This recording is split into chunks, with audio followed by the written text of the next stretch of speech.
The Bosch Dishwasher error code E18 indicates a problem with the water flow into the machine.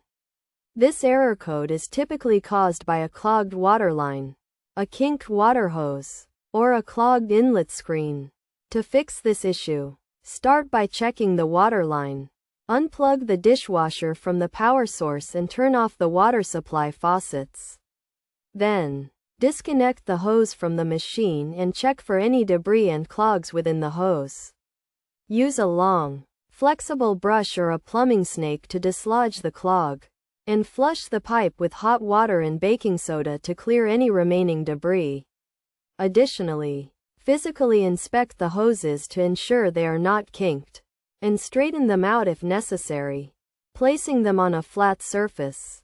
It is also essential to clean the inlet screen, which may be clogged with lint and food deposits, using a mild detergent and running water.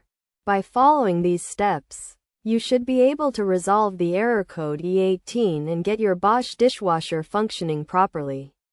Again,